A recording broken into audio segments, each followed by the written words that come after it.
সেনা ছাউনিতে কারা আশ্রয় নিতে গেছে? নিশ্চয়ই যারা এতটা অপকর্ম করেছে যে তারা জানে যে রাস্তায় যদি জনগণ পায় তাদেরকে পিষে ফেলবে। তাহলে এই কারা 600-র অধিক যে আশ্রয় নিয়েছিল এই তালিকাটা সেনাবাহিনীর প্রকাশ করা উচিত এবং সেই তালিকা ধরে পুলিশের গ্রেপ্তার অভিযান চালানো উচিত, বিচারের মুখোমুখি করা উচিত। কেন, কি অপরাধ তারা করেছিল যে জনগণ থেকে তারা পালিয়ে সেনা ছাউনিতে আশ্রয় নিয়েছিল?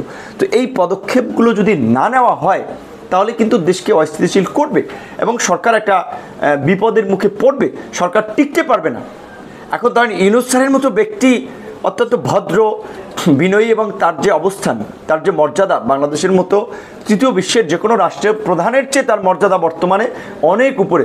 কাজে তিনি যদি দেখেন যে রাজনৈতিক চাপ তৈরি হচ্ছে, দেশকে তিনি কন্ট্রোল করতে পারছেন না, তাহলে তো তিনি স্বাভাবিকভাবেই সুন্দরভাবে চলে যাবেন। সেই ক্ষেত্রে এই যে আমাদের যে কাঙ্ক্ষিত পরিবর্তন সেটা কিন্তু সম্ভব হবে না। এখন ইউনূস স্যার তো চাইলেই সব কিছু একা সামাল দিতে পারবে না, তার জন্য একটা ভাইব্রেন্ট, একটা কর্মঠ, একটা সৎ, সাহসী, ভিশনারি টিম দরকার। উপদেষ্টাদের মধ্যে অনেকেই আছেন, কিন্তু এই সরকার তো একটা পলিটিক্যাল বা পলিটিক্সের পার্ট। তো কাজেই পলিটিক্যাল পার্টিকে বাইপাস করে, পলিটিক্যাল পার্টিকে বাদ দিয়ে সরকার পরিচালনা সম্ভব নয়। যেহেতু একদিকেই ফ্যাসিস্ট স্বৈরাচার হাসিনা ও তার দোসররা গত 16 বছর লুটপাট ভাগ বটরা করে বাংলাদেশকে একটা দুর্নীতির আখড়ায় পরিণত করেছে, সুশাসনের পরিবর্তে দুঃশাসন দেশে তৈরি করেছে।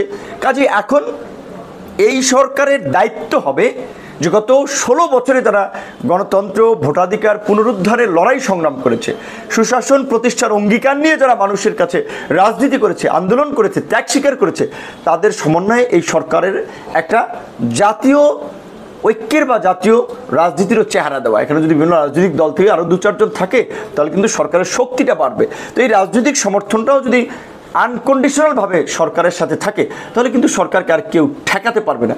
এখন ছাত্র জনতা আমরা বলছি, আমরা ছাত্র জনতাকে গ্লোরিফাই করছি, তাদের ত্যাগ তিতিক্ষা সংগ্রামকে আমরা রেসপেক্ট করছি, কিন্তু কোনো অসংগঠিত গোষ্ঠী, কমিউনিটি কখনোই টেকসই কিছু করতে পারে না।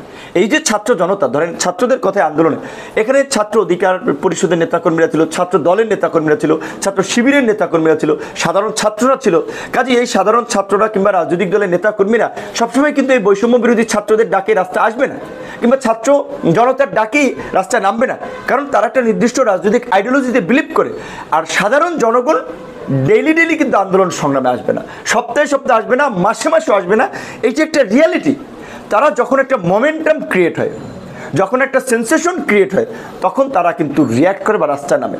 তো কাজেই এই ছাত্র জনতা কিংবা শুধুমাত্র বৈষম্যবিরোধী ছাত্র আন্দোলন, এই প্ল্যাটফর্মটিও ডিপেন্ড করে কিন্তু সরকার পরিচালনা করা যাবে না। সরকার পরিচালনা করতে অবশ্যই এই যে 42টি রাজনৈতিক দল গত আপনার এই যে কয়েক বছর ধরে যুগপাত আন্দোলন করে তারা রাষ্ট্র পুনর্গঠন, রাষ্ট্র সংস্কারের জন্য যে আন্দোলন করছে, আমি মনে করি তারা এই সরকারের একটা ভ্যানগার্ড হতে পারে, এই সরকারের একটা সহযোগিতা হতে পারে।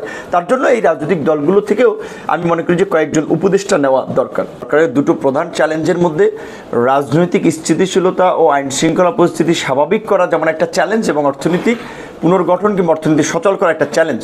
তো রাজনৈতিক স্থিতিশীলতার এটা একটা পার্ট। বিশেষ করে আমাদের যে পতিত স্বৈরাচার হাসিনা ও তার দোসররা, তাদের কাছে কিন্তু লক্ষ লক্ষ কোটি কোটি টাকা আছে। প্রত্যেকটা এমপি মন্ত্রী গত 3টা টার্ম এমপি হয়েছে, মন্ত্রী হয়েছে, সচিব হয়েছে, ব্যবসায়ী হয়েছে, বসুন্ধরা কিংবা এসালমের মতো মাফিয়া ব্যবসায়ী গোষ্ঠী তৈরি হয়েছে, যারা সরকারকে হাজার হাজার কোটি টাকা ডোনেশন দিয়ে সরকারকে দুর্বৃত্তায়ন ঘটাতে সহযোগিতা করেছে, সরকারকে বেপরোয়া হতে সহযোগিতা করেছে।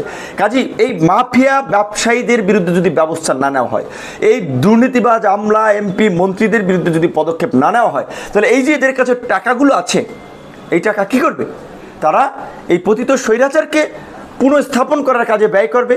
আর স্বাভাবিকভাবেই বাংলাদেশের মতো একটা থার্ড ওয়ার্ল্ড কান্ট্রিতে, দুর্নীতিগ্রস্ত সমাজে টাকা পয়সার দ্বারা মানুষ প্রভাবিত হয়।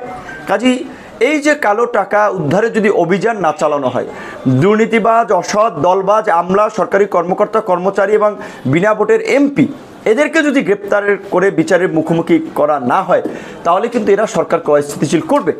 এই যে ধরেন সেনাবাহিনী যে একটা তথ্য প্রকাশ করেছিল যে আপনার 600-র উপরে তাদের কাছে প্রাণ রক্ষার জন্য আশ্রয় নিয়েছে,